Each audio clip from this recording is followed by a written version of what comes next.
হে everyone, কেমন আছেন আপনারা সবাই? আশা করি ভালো আছেন। আজকে একজন আমার পাঠক, ভিজিটর কিংবা শুভাকাঙ্ক্ষী আমার একটা ভিডিওতে কমেন্ট করেছেন যে উনি মনে করেন যে আমি যদি আমার ভিডিও এসইও অপটিমাইজ করি, আমি অনেক বেশি ভিউ পাবো কিংবা রিচ হবে কিংবা এনগেজমেন্ট বাড়বে। আসলে আমিও সেটাই মনে করি।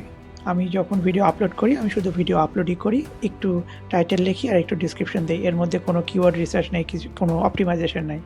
সো যখনই আমি এই কমেন্টটা দেখলাম, তখন আমার কাছে অনেক ভালো মনে হলো যে যাক, কেউ একজন আমার ভিডিও ভালোভাবে দেখেছে এবং he or she can understand that I need SEO in my videos, right?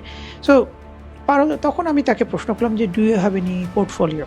সে বলল, "না, তার কোনো পোর্টফোলিও নাই, কিন্তু সে জানে, তার স্কিল আছে।" তখনই হচ্ছে ব্যাপারটা হচ্ছে এরকম যে দেখুন, আমরা কিন্তু সবাই অনেক ব্যস্ত।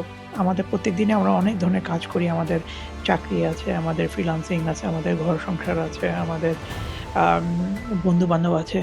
এর মধ্যে যদি আমি যে ভিডিওটা বানাচ্ছি, এটা আমি অনেকটা শখের বশেই বানাচ্ছি, রাইট? তো এর ফলে যেটা হয় যে এই ভিডিও বানানোর পরে আবার অপটিমাইজ করার জন্য যে সময় লাগে কিংবা কাউকে যে আমি কাজটা দেব এবং তার যে স্কিল যেটা আছে, সেটা আমি কি করে জানবো? তার যদি একটা পোর্টফোলিও থাকতো, তাহলে আমি বলতাম যে, "আমাকে একটু দেখাও।" এর ফলে কি দাঁড়ালো যে আমি তাকে কাজটা দেয়ার জন্য ৩ ধাপ আগায় গেছি। কিন্তু যখনই জানলাম যে তার কাছে কোনো পোর্টফোলিও নাই, তখন আমি কিন্তু আরো ২ ধাপ পিছিয়ে আসছি। তার মানে এখন তাকে আমার বিভিন্ন প্রশ্ন করতে হবে, দরকার হলে ইন্টারভিউ নিতে হবে, তার স্কিল সেট জানতে হবে। It's a long process. আপনার যদি একটা পোর্টফোলিও থাকতো, তাহলে কি হতো যে আমি পোর্টফোলিওটা দেখতাম। দেখার পরে যদি আমার মনে কোনো প্রশ্ন জাগে, আমি সেই প্রশ্নটা আপনাকে করতাম এবং আপনি আমাকে উত্তরটা দিতেন।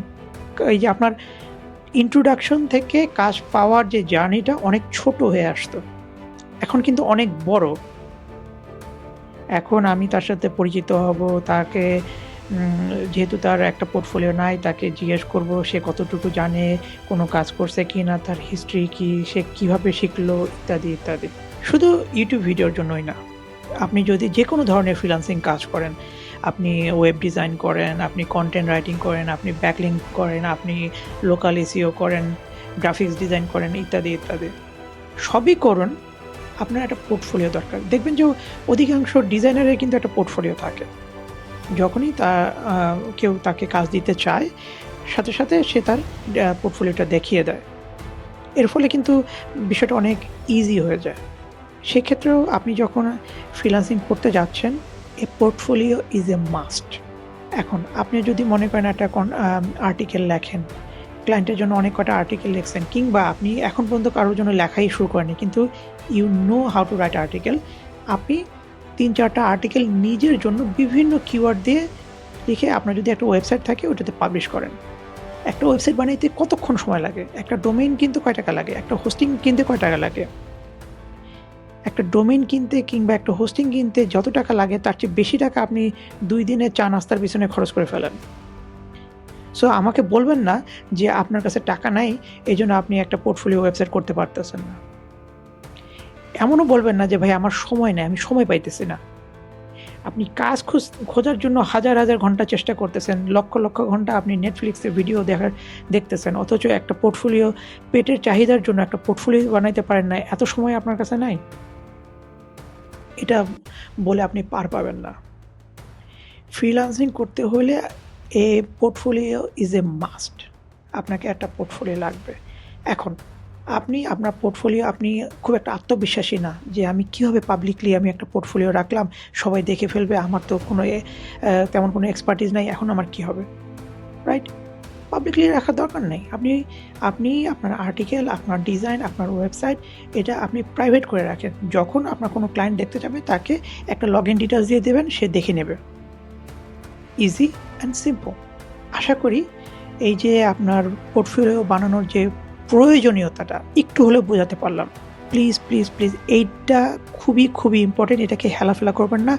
একটা পোর্টফোলিও বানান, একটা ডোমেইন নেম বানান, একটা ইমেইল অ্যাড্রেস করেন। দেখবেন যে আপনার যে ব্র্যান্ডিং, এটা ১০ গুণ, ১০০ গুণ বেড়ে যাবে। এই মুহূর্তে আমি আপনার কাছে যদি একটা কাজ দিতে চাই, আপনার কোনো পার্সোনাল ব্র্যান্ডিংই নাই।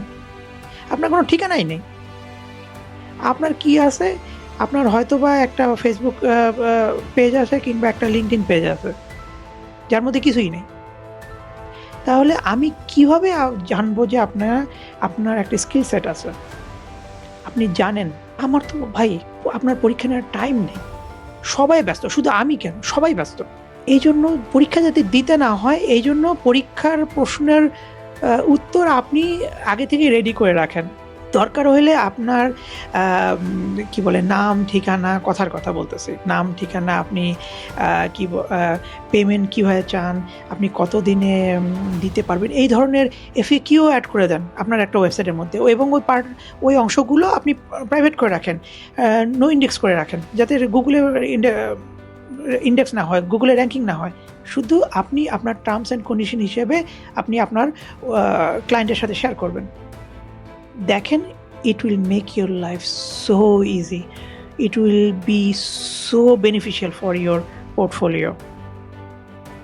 আশা করি ব্যাপারটা বোঝাতে পারলাম। ভালো থাকবেন। আল্লাহ হাফেজ।